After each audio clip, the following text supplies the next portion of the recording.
Já foi.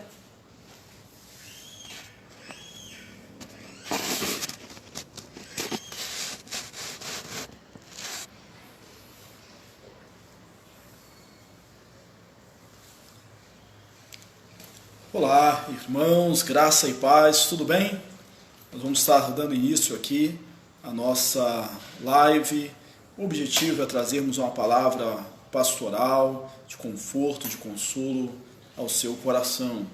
Guardamos aos irmãos aqui chegarem, comentarem, marcarem aqui a sua presença.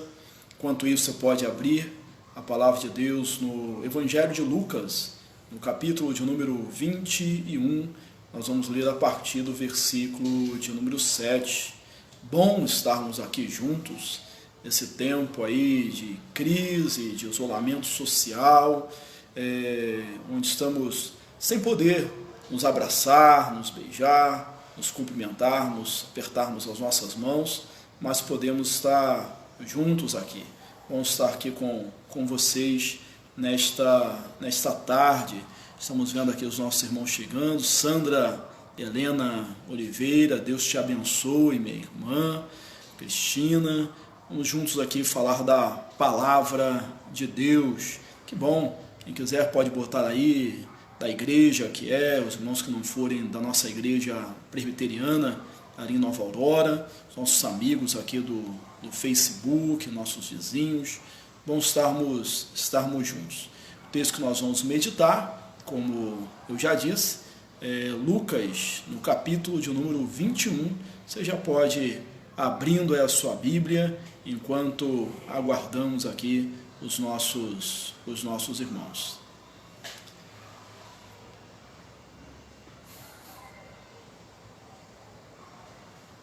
Primeira vez que a gente faz a live, então estamos aí aprendendo ainda e temos a certeza que vamos melhorar, né? Nossa irmã Sandra, né? A gente já conhece de longa data, né? Hoje ela é da igreja presbiteriana da Posse. Deus te abençoe, minha irmã, seja aí bem-vinda ao nosso culto. Boa tarde, Cristina, Deus abençoe a família toda aí assistindo aí a palavra de Deus através do Facebook, através do celular.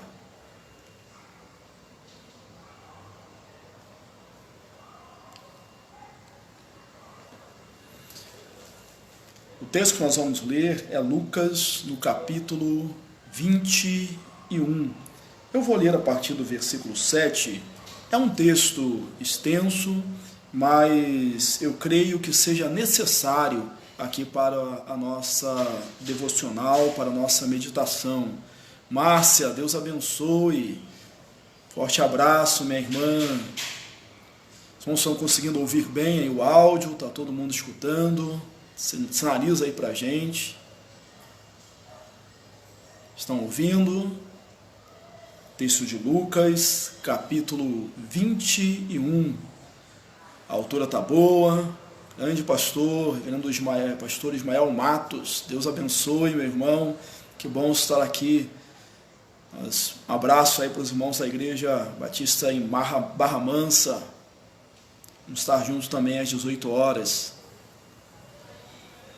Texto de Lucas, no capítulo 21. Vamos ler juntos aqui a palavra de Deus. Eu vou ler, os irmãos vão acompanhando. Espero que peguem suas Bíblias, porque nós vamos fazer algumas anotações aqui sobre esse texto. Lucas 21, 7 em diante. Antes, porém, como fazemos na igreja, eu quero orar, pedindo que Deus nos abençoe, ilumine os nossos corações, a nossa mente, que a palavra realmente fale as nossas vidas, e o nosso objetivo é que ela, com a palavra de Deus ela não volte vazia, ela faz aquilo que apraz ao coração do Pai. Senhor Deus e Pai, nós te louvamos, nós te bendizemos, ó Deus, por essa tarde onde podemos nos reunir. Estamos, ó Deus, distantes, mas ao mesmo tempo estamos próximos, estamos unidos E não apenas, ó Deus, através da internet, através desta rede social, mas estamos unidos, ó Deus, pelo Teu Espírito que testifica que nós somos Teus filhos, que nós somos o Teu rebanho, que nós somos a Tua igreja. Agora, quando vamos ler a Tua palavra, nós precisamos, Pai, do discernimento, da orientação, da direção do Senhor. Fale conosco, dá-nos, ó Deus, ouvir a Tua voz. Nós oramos em nome de Jesus. Amém. Lucas, capítulo 21, 7 em diante, nós lemos assim. Perguntaram-lhe: Mestre, quando sucederá isto? E que sinal haverá de quando estas coisas estiverem para se cumprir? Respondeu ele: Vede que não sejais enganados, porque muitos virão em meu nome, dizendo: Sou eu. E também: Chegou a hora, não os sigais. Quando ouvirdes falar de guerras e revoluções, não vos assusteis, pois é necessário que primeiro aconteçam essas coisas, mas o fim não será logo. Então lhes disse: Levantar-se-á nação contra nação, e reino contra reino. Haverá grandes terremotos, epidemias e fome em vários lugares, coisas espantosas e também grandes sinais no céu. Antes, porém, de todas essas coisas, lançarão mão de vós e vos perseguirão, entregando-vos às sinagogas e aos cárceres, levando-vos à presença de reis e governadores, por causa do meu nome.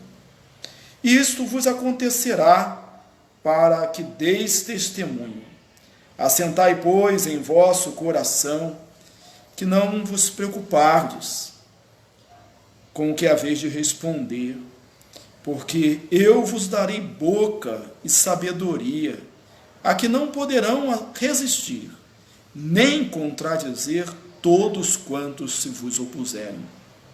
E sereis entregues até por vossos pais, irmãos, parentes e amigos, e matarão alguns dentre vós.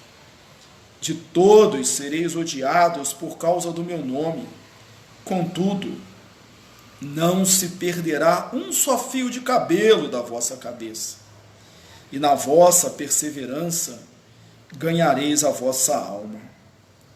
Quando, porém, virdes Jerusalém sitiada de exércitos, sabei que está próxima a sua devastação.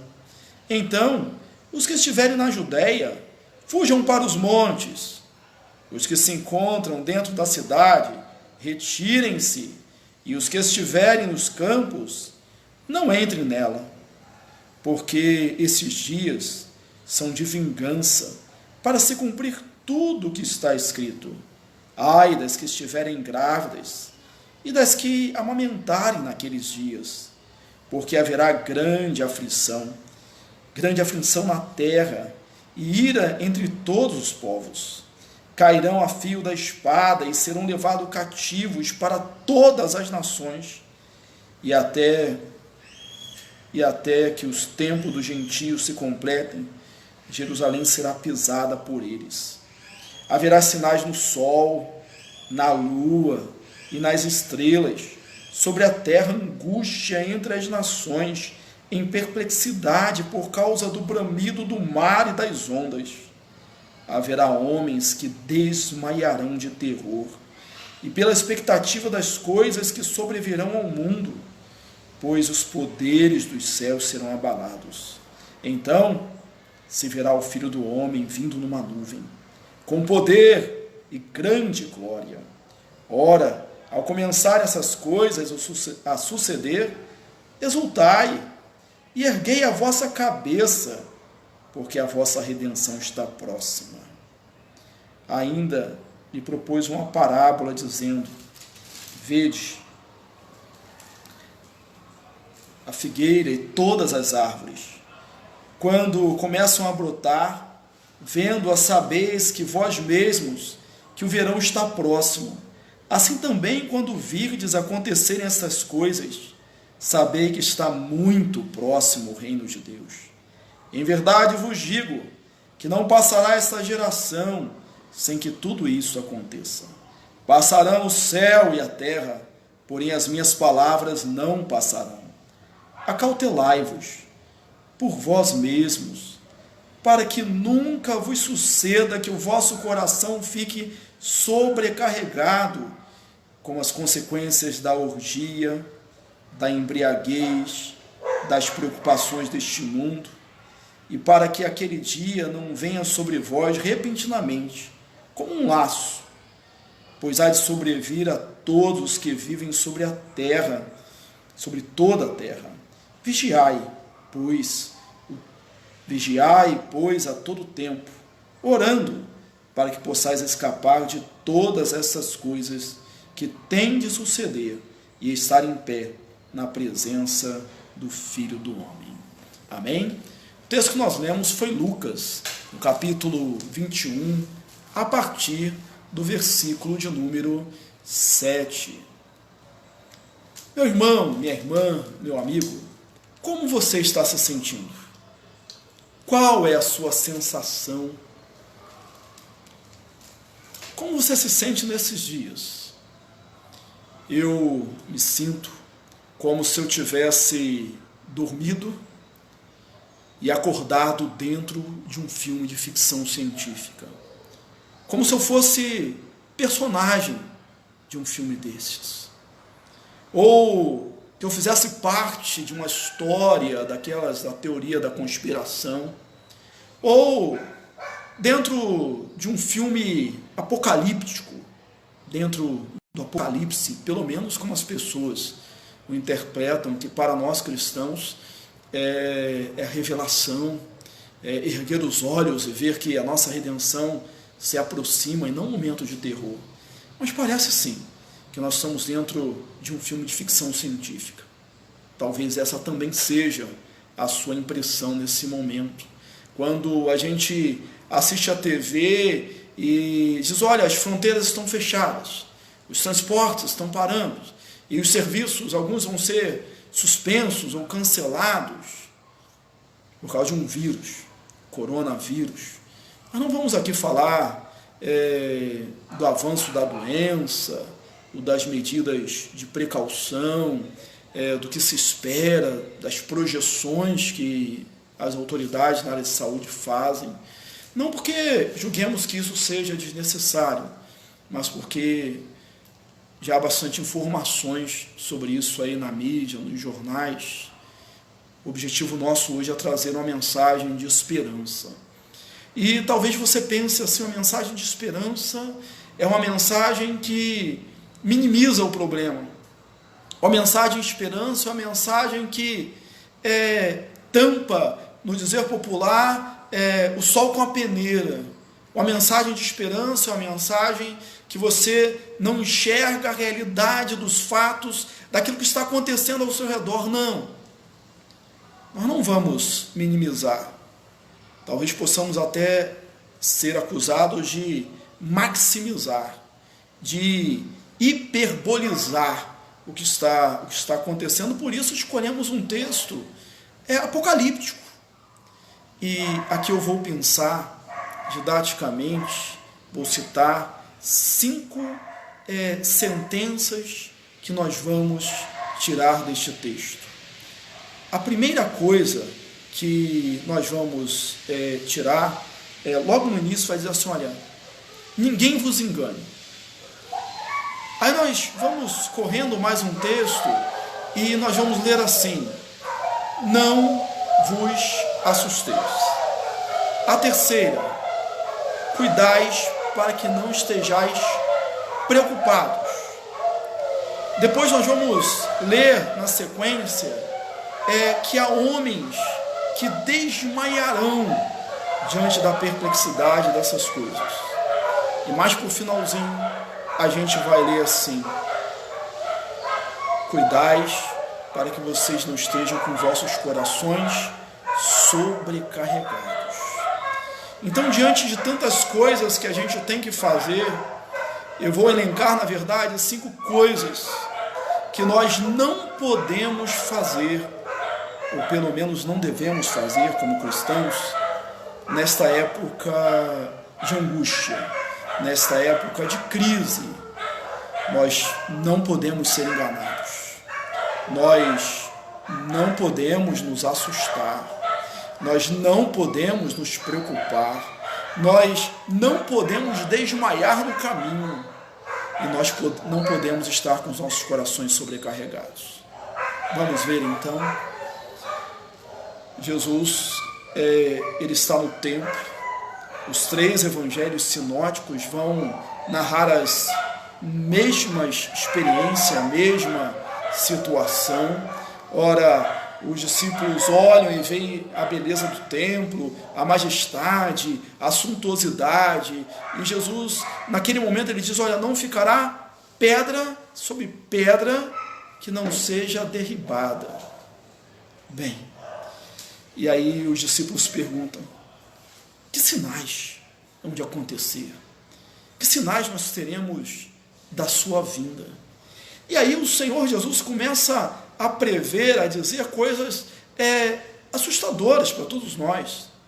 Ele diz: olha, haverá guerras, rumores de guerras, revoluções, terremotos, epidemias, nações se levantarão contra nações, vão perseguir vocês, vão levar vocês diante dos tribunais. Os vossos próprios familiares farão isso, haveria um desacordo familiar. Então a situação é uma situação de dificuldades. E aí a gente podia perguntar, humanamente falando, nessa situação ainda haverá gente tentando enganar, tentando mentir, tentando tirar algum tipo de proveito disso? No contexto bíblico que nós lemos, é o inimigo, é o diabo, é o anticristo. Mas no nosso contexto, quando há crises, quando há tristeza, quando há o caos se aproximando, por incrível que pareça, tem gente e haverá gente querendo nos enganar, querendo roubar a nossa mente, querendo roubar o nosso coração, querendo tirar uso e fazer proveito dessas coisas. Eu vou preferir aqui correr o risco da generalização, não vou ser específico, para não cometer 2 erros. O primeiro é de julgar, que nós não somos juízes. E o segundo seria de julgar errado, que é pior ainda. Mas eu vou destacar coisas que acontecem na nossa sociedade, que não são de agora, e que você vai poder entender o que eu estou dizendo, que mesmo na época da crise, enquanto muitos estão preocupados e chorando, tem gente querendo nos enganar.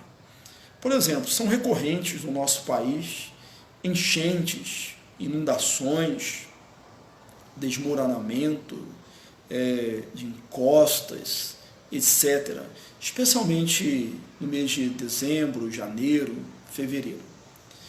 Algumas pessoas que, mesmo quando a sirene de alerta da Defesa Civil toca, elas não querem sair de casa. E não é porque não reconhecem o perigo, não. Algumas também não é porque não tem para onde ir. Sabe por que às vezes elas não querem sair de casa? É porque vai ter gente que vai querer saquear a sua casa. Vai ter gente que vai querer roubar a sua casa. Há alguns episódios também que as pessoas usam cenas como essas lá das enchentes para especular, para fazer subir o preço de imóveis, etc, etc. Então não me detenho ao caso agora, justamente para não fazer uma leitura precipitada das coisas. Mas não se deixe enganar. Esteja alerta, vigie, não se deixe enganar. Guarda o seu coração, guarda a sua mente em Cristo. A segunda coisa que nós vamos ver aqui no texto é que ele diz assim: não vos assusteis. E aí a gente podia perguntar para Jesus: mas como, Senhor? O Senhor está dizendo que tantas coisas ruins virão, se somarão, e o Senhor diz para que nós não nos assustemos. Na igreja presbiteriana de Nova Aurora, nós estamos estudando, ou estávamos estudando, às quartas-feiras. Demos aí uma pausa enquanto há esse recomendação de isolamento social sobre o livro de Jó. E é interessante que lá no início do livro de Jó, no prólogo, nós vemos Jó um homem rico, Jó é um homem justo, Jó é um homem saudável, e de repente começa a vir uma porção de problemas sobre a vida dele, e destacamos ali uma expressãozinha que é recorrente no início do texto, quando os mensageiros chegam e falava ainda este. Aí chegava o outro dando a notícia. Um dizia: o seu gado foi roubado. Olha, os jumentos foram roubados. Olha, morreu. A casa caiu onde seus filhos estavam reunidos e não sobrou nenhum. De repente, não havia nem tempo para respirar. E aí, depois de tudo isso, Jó, ele bendiz a Deus. Jó, ele adora. Jó, ele diz: o Senhor Deus deu, o Senhor Deus tirou, bendito seja o Senhor Deus. Na Bíblia há essas coisas. Na Bíblia há essas mensagens que mesmo em tempos difíceis, homens, mulheres, jovens, crianças, idosos, pessoas que estão com o seu coração firme em Deus, descansam em Deus. E não é porque não conhecem a gravidade do momento. Quer ver um outro exemplo? Salmo 27. O Senhor é a minha luz e a minha salvação. O Senhor é a fortaleza da minha vida, a quem temerei. Quando os meus opressores e inimigos se levantam contra mim, os meus opressores e inimigos, eles é que tropeçam e caem. Ainda que um exército acampe contra mim, não se atemorizará o meu coração. E se estourar contra a minha guerra, ainda assim terei confiança. É um exército que se acampa ao redor, é a guerra que estourou, e o salmista diz: ainda sim terei confiança. Alguém contou que nas Escrituras aparece-se 366 vezes a expressão não temas ou tem de bom ânimo. Se essa contagem está certa, não fui eu que contei, não temas para cada dia do ano, mesmo se esse ano for um ano bissexto, como é o ano que nós temos hoje, 300, que vivemos agora, de 366 dias. Não temas, não temas. Quando Deus chamou Josué para uma empreitada difícil, simplesmente substituir o maior líder de Israel, conquistar a terra prometida, que estava cheia, segundo a informação que eles tinham anteriormente, era cheia de gigantes, de cidades fortificadas. E Deus fala para Josué: não temas, ser forte e corajoso. Não temas, ser forte e corajoso. Em Isaías, no capítulo de número 41, versículo 10, nós encontramos também uma sentença assim, um versículo assim: não temas, eu sou o teu Deus, eu te ajudo, não temas. Não se assuste, não temas. E não é porque você não está vendo a realidade. Posso até dizer que não é porque não haja motivos reais para temer. É porque você tem um Deus que te sustenta, que te guarda, que te carrega nos braços. A sequência do texto aqui que ele diz assim: porque nenhum fio de cabelo da vossa cabeça se perderá. O que nós entendemos por isso, irmãos? Não é que nós não possamos ficar doentes, não é que nós não possamos vivenciar o luto dentro das nossas casas, não é isso. É porque nós olhamos para o céu e, como Isaías, nós vemos o Senhor assentado num alto e sublime trono. Ele está no governo, Ele está no comando, Ele está dirigindo todas as coisas, ainda que eu não possa entender no momento, ainda que eu não possa discernir, talvez não consiga nem sentir com o meu coração, mas eu sei que Ele governa soberanamente. Eu li recentemente a história, um mito, que dizia que Nasri, fugiu aqui o nome do personagem, mas ele encontrou a peste. A peste estava indo a caminho de Bagdá. E aquele sábio, ele ficou muito preocupado com a informação que a peste, a personificação da peste, ali tinha dado para ele. Qual era a mensagem? Quando ele perguntou onde você vai, a peste teria respondido: eu vou a Bagdá, eu vou à cidade, vou matar 10.000. E ele ficou triste. No caminho de volta, ele encontrou novamente a peste, e aí o sábio estava revoltado, estava fora de si, disse para a peste: olha, você mentiu, você disse que ia na cidade, ia matar 10.000, mas você matou 100.000. E a peste disse para ele assim: não, eu matei 10.000, os outros morreram de medo, os outros morreram de medo. Eu quero dizer para você que nesta hora, sabão e água são seus aliados, álcool em gel é nosso aliado, é nosso amigo. O isolamento social que nós estamos cumprindo são nossos amigos, é nosso amigo. Uma boa noite de sono, que aumenta a nossa imunidade, uma boa alimentação para aqueles que podem fazer, aliados nossos. Mas o medo não é nosso aliado, porque o medo abaixa a nossa imunidade. O medo nos deixa mais suscetíveis à doença. Então ele não é o nosso amigo. Não se deixe enganar, não vos assusteis. A terceira sentença que eu disse que eu tiraria do texto é não se preocupar.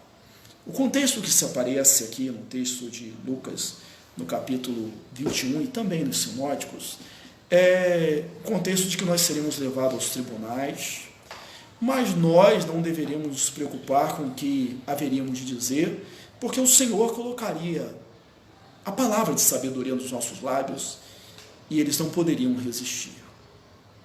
Não se preocupe. Era a palavra de Jesus. E aí nós podemos perguntar da mesma forma: como?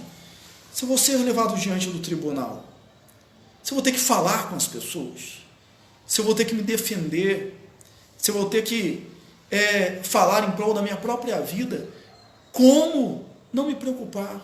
Ele disse: não vos preocupeis, não vos preocupeis. Nós cantamos na igreja: mestre, o mar se revolta, as ondas nos põem terror, e aí sossegai, sossegai. Ele é aquele que faz acalmar o mar. Nós temos na palavra de Deus, Paulo falando assim aos filipenses: não andeis ansiosos por coisa alguma, antes seja conhecida em tudo as vossas orações, as vossas petições, pela súplica e pela ação de graça. Irmãos, nós não precisamos nos preocupar, não é porque nós somos super-heróis, somos super-homens, porque somos pessoas muito fortes, muito espirituais, não. E a grandeza do Evangelho é esta: É que Deus chamou um homem, gente assim como eu, de carne e osso, para falar, para pregar. Não chamou anjo, chamou gente passível das mesmas dores, dos mesmos problemas. Então, não se preocupe. Jesus ele disse assim, o sermão do monte, olhai os pássaros no céu, eles não semeiam, eles não colhem, eles não ajuntam em celeiros, e eu contudo vos afirmo que o vosso Pai Celeste a sustenta. Vê os lírios no campo, eles não tecem, não fiam, e eu contudo vos afirmo que nem Salomão em sua glória, em toda a sua glória, se vestiu como qualquer deles. Nós valemos mais. Deus tem cuidado de nós. E essa preocupação, essa ansiedade que todos nós estamos vivendo, uns mais, outros menos, próprio da nossa natureza, também não nos pode levar a lugar nenhum. Foi ele mesmo que disse, porque qual é o homem que ansioso que esteja pode acrescentar um côvado ao curso da sua vida? Então, não se preocupe, não esteja ansioso demais. Nesse mesmo texto do Evangelho de Mateus, ele vai dizer assim, porque basta o dia o seu próprio mal. Vamos viver um dia de cada vez, certo de que o Senhor, o nosso Deus, está no controle. Que ninguém vos engane, não vos assusteis, não vos preocupeis e não desmaie. Não desmaie. Por favor, não desmaie. O texto diz que haveriam homens que desmaiariam pela perplexidade e pela expectativa das coisas que haveriam. Nós não podemos desmaiar, porque quando desmaiamos, nós ficamos inconscientes, nós perdemos o nosso poder de ação, nós perdemos o nosso poder de reagir, nós perdemos a nossa capacidade de cuidar de nós mesmos e de cuidar dos outros. Então, apesar das perplexidades, apesar das dificuldades, fica firme, fica firme. Vou usar aqui um texto também de Paulo, falando aos Gálatas, quando ele diz assim, olha, mas não deixemos de fazer o bem a todos, porque a seu tempo colheremos, se não desfalecermos, ou se não desmaiarmos, se não ficarmos desacordados. Então não desmaies, não desmaie, fique firme, o Senhor é contigo. E a última sentença que eu disse que usaria aqui do texto é: não tenha o vosso coração sobrecarregado. E aqui o Senhor Jesus vai falar de coisas do mundo, sobrecarregados com orgias, com pecados, com problemas do mundo. Eu quero destacar isso: não tenha o seu coração sobrecarregado. Sobrecarregado é com uma carga além daquilo que se aguenta, além da capacidade. Tem coisas, irmãos, que são ao nosso alcance fazer, que nós podemos fazer. O que nós podemos fazer hoje? Nós podemos lavar as mãos muitas vezes. Eu tenho feito isso. Nós podemos usar o álcool gel. Precisamos fazer isso. Nós vamos manter o nosso isolamento social, embora isso nos doe, venha a doer um pouco em nós queremos nos abraçar, queremos estar juntos. A comunhão é uma coisa preciosa para nós que somos cristãos, mas entendemos hoje que é importante esse isolamento social. Isso nós podemos fazer. Isso nós podemos fazer. Nós podemos nos alimentar bem, nós podemos tentar dormir bem, nós podemos fazer isso. Isso não seria uma sobrecarga, isso é uma carga natural. Sabe o que seria uma sobrecarga? é eu colocar nos meus ombros algo que eu não posso suportar, algo que eu não posso aguentar. A vida pertence a Deus. Ele é o doador e o sustentador da vida. Os nossos dias estão escritos e determinados, segundo o salmista no Salmo 139, sem que nenhum deles houvesse ainda. Esse corpo, ou esse tabernáculo, como nós vemos nas Escrituras, ele é corruptível, ele é frágil, ele é suscetível de doenças, de enfermidades, é passível da morte. Então nós não podemos colocar sobre os nossos ombros, porque não suportaríamos a vida, a existência ou não das pessoas. Seria um fardo pesado demais para qualquer ser humano. Em dias normais, nós sempre dizemos, com relação à fé, que seria uma sobrecarga, que seria um castigo maior quando, por exemplo, um pregador, um líder religioso, seja ele qual for, e vem dizer assim: olha, que o seu filho não foi curado porque você não teve fé, que a sua esposa morreu porque você não teve fé, que seu pai morreu, a sua mãe morreu porque você não teve fé. Porque aí, além de vivenciar a dor, a perda, eu ainda vou me sentir culpado de uma coisa que não está nos meus ombros, que não está no meu poder, que eu sou alguém impotente, incapaz para gerir. E parece que num excesso de zelo, uma enxurrada de informações está fazendo isso com a gente também. Eu li certa vez, agora bem recente, aqui no Facebook, uma pessoa que postou, não lembro quem foi, que escreveu mais ou menos assim: que vontade de pegar o meu filho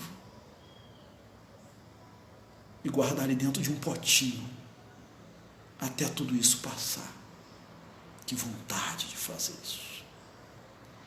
Que vontade de pegar os meus filhos e colocá-los numa redoma de vidro até tudo isso passar. De escondê-los, de permeabilizá-los, de brindá-los, de levá-los para além da terra, para além do planeta. Eu não posso fazer isso. Você não pode fazer isso. E aí, qualquer tosse, febre, deixa a gente desesperado. Mas eu não posso também levar sobre os meus ombros que, se um idoso, uma mãe, uma avó morrer, dizer assim: olha, é porque você passou álcool gel na mão, mas sabe aquele pedacinho lá entre a sua unha e a sua cutícula, teve um filhote de coronavírus que se escondeu ali e você contaminou a sua mãe, o seu pai, a sua avó. O ser humano pode carregar esse peso sobre os seus ombros. Seu filho está doente, é porque você lavou a mão 100 vezes por dia, mas você devia ter lavado 200. Não há ser humano que consiga carregar um fardo desse sobre os ombros. Isso seria desumano. Nós precisamos ser, nesta época, irmãos, sal da terra e luz do mundo. Nós não podemos ser a voz da irresponsabilidade, e nós não somos. Mas nós não podemos também ser a voz do desespero, porque isso não cabe bem em nós como servos de Deus. Nós somos porta-vozes da esperança. Nós somos pregadores do Evangelho, que significa boas novas. Eu creio num Deus soberano, que dirige todas as coisas e que tem cuidado de mim. aquilo que estiver ao seu alcance, faça. Mas tem coisas que não estão ao seu alcance. Então descansa, confia no Senhor, espera nele.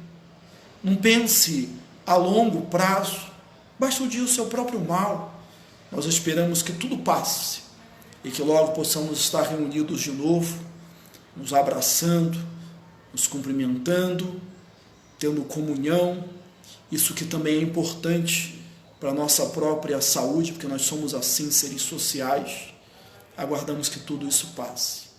Mas mesmo que as perspectivas forem as piores, estiver chegando o fim, ainda assim nós não nos abalamos, porque nesse texto que nós lemos se tudo isso acontecer, erguei os vossos olhos, exultai, alegrai-vos, porque a vossa salvação está perto. Que bom que temos uma perspectiva de vida que transcende aos limites da presente existência. Firmes, confiantes no Senhor. Que Deus te abençoe, que Deus continue falando ao seu coração, que Deus faça descansar esse coração de pai, de mãe seu. Eu mesmo agora estou com meu filho com febre, tá tossindo, e se fossem outros dias a gente estaria muito tranquilo, porque a gente não se espanta à toa, estaria muito tranquilo. Mas aí estamos em grande observação, esperando, seguindo as orientações, para ver se vamos levar no médico ou não. Mas descansamos no Senhor. Vamos orar mais uma vez, vamos fechar os nossos olhos, você aí na sua casa, eu aqui, vamos falar com o Pai. Senhor Deus, Pai bendito, nós temos tempos de rir e de chorar, nós temos tempo de abraçar e afastar de abraçar. Nós estamos, ó Deus, em dias assim. Pai, às vezes choramos assustados. Que pai que tem um filho pequeno não sente, não vive. Que mãe que tem um filho pequeno que não vive isso. Como dizer ao Pai para nós, que somos pais, à medida, o tempo de perceber ou não que o filho está com falta de ar suficiente para correr para um hospital. Nós não conseguimos entender e viver, aguentar essa situação. Pai, mas nós sabemos que o Senhor nos supre, que é a força do Senhor que nos supre. Derrama a porção dobrada, Senhor, do Teu Espírito sobre nós. Derrama, ó Deus, porção dobrada do Teu Espírito sobre a Tua igreja. Pai, nós também reconhecemos pela história que momentos como esse é um momento de quebrantamento, é um momento de oração, é um momento de jejum, e é um momento que pessoas que estão também ou estavam completamente indiferentes ao Senhor e às verdades do Evangelho podem, ó Deus, estar sensíveis a ouvirem a sua voz e ser momento também de grande salvação, Pai. Nós entregamos também as nossas autoridades constituídas, ó Pai, que o Senhor dê discernimento, que o Senhor, ó Deus, os oriente, que o Senhor fale aos seus corações, que o Senhor, ó Deus, dê, ó Deus, o máximo de humanidade, sensibilidade para eles, de maneira, Deus, que haja preocupação, ó Deus, com o povo. Pai, nós entregamos os profissionais da área de saúde, ó Deus, que o Senhor os guarde, que o Senhor também dê a eles, ó Deus, toda a sensibilidade para tratar, ó Deus, de cada um da população. Meu Deus, nós entregamos aquelas outras pessoas que não são médicos, não são enfermeiros, mas de alguma forma, ó Deus, cooperam, ó Deus, com a limpeza dos hospitais, com a alimentação dos pacientes. Meu Pai, que o Senhor supra a cada um. Guarda o coração também, ó Deus, de cada trabalhador, ó Deus, nesta hora, que em dias normais, ó Deus, já vive a ameaça, ó Deus, de uma demissão, e nesses dias nós sabemos que muito mais. Pai, guarda o coração desse irmão que é empreendedor, individual, que é empresário e vê uma grande responsabilidade nos seus ombros e às vezes não tem, ó Deus, como suprir as expectativas das pessoas que dependem dele. Meu Pai, nós aguardamos o livramento do Senhor. Como Abacuque, nesta hora nós subimos até a nossa torre de vigia e vamos esperar o livramento que o Senhor há de nos dar. Guarda a tua igreja, guarda o teu povo, alimenta-nos mais e mais com a tua palavra. Nós oramos em nome de Jesus. Amém. Meu irmão, minha irmã, nós lemos o texto de Lucas no capítulo de número 21, meditamos, expomos aqui o texto e pedimos que o Senhor Deus continue a aplicar aí em cada coração a sua palavra. Que bom você que está aí interagindo conosco, né? Enes, abraço Enes, Deus abençoe. Pastor Moab, né? Deus abençoe ricamente, enche o seu coração de paz. Obrigado aí, pastor Moab, foi que deu um socorro aí para a gente ontem, quando a gente estava tentando aqui fazer um teste aqui da nossa live, que a gente nunca tinha feito. Ele foi dando aí as dicas e a gente conseguiu fazer. Deus abençoe. Sandra, que está conosco aí desde o início da transmissão, né? Um grande abraço. Esperamos poder rever os irmãos aí logo, né? Irmã Márcia Menezes, irmã Cileia, aí da nossa igreja de Nova Aurora. Deus abençoe. A tia Leia, né? Como as crianças chamam. Irmã Rosemary Pavani, Deus abençoe, escreve aqui, Deus no controle. Nossa irmã Carla, né, que faz funcionar as nossas redes sociais no WhatsApp da igreja, ajuda a manter aí a comunhão. A irmã, né, e minha irmã também de sangue, Elisiane, que acompanha aqui, acompanhou também desde o início, né? Deus abençoe todos, né? Bom que fica aqui a palavra, a gente pode compartilhar aí com os nossos amigos, tá bom? Vamos ver se tem mais alguém. Abraão ficará bem, eu tô quase chorando aqui por causa dele, né? Que tá lá, tá bom? Então, estamos orando aí. Oi? Ariane Menezes, Deus abençoe, minha irmã, ricamente. Vamos ter aqui. Obrigado aí, pastor Moab, né? Então, por isso ficou excelente o áudio, isso aí. Amém. Obrigado aí pelas dicas. Mas tem mais alguém antes da gente poder aqui concluir? Amém. E orientação, né, irmãos? Vamos ficar em casa, atender as orientações das nossas autoridades constituídas. Vamos aí nos falando pela rede social. Lembrar que pastores, né, posso dizer em nome dos meus colegas, estamos à disposição, né, precisando, né, a gente está à disposição aí dos nossos irmãos, tá bom? Um abraço, pastor Ademir, amém, obrigado. Amém, glória. Ficaria orando em favor do Abraão, ora, a gente precisa, né? Tá bom. Forte abraço, Deus abençoe os irmãos. Vou concluir aqui impetrando a bênção, como a gente faz na igreja, né? Que Deus nos abençoe, que o Senhor vos abençoe e vos guarde, que o Senhor faça resplandecer a luz do seu rosto sobre vós e tenha misericórdia de vós, que o Senhor sobre vós levante a luz do seu rosto e vos dê a paz, e que a graça de nosso Senhor e Salvador Jesus Cristo, o amor de Deus, o nosso eterno Pai, a comunhão e as doces consolações do Divino Espírito estejam convosco, irmãos, e convosco permaneçam, hoje e pelos séculos dos séculos. Amém. Um forte abraço, irmãos. Deus abençoe. Até mais.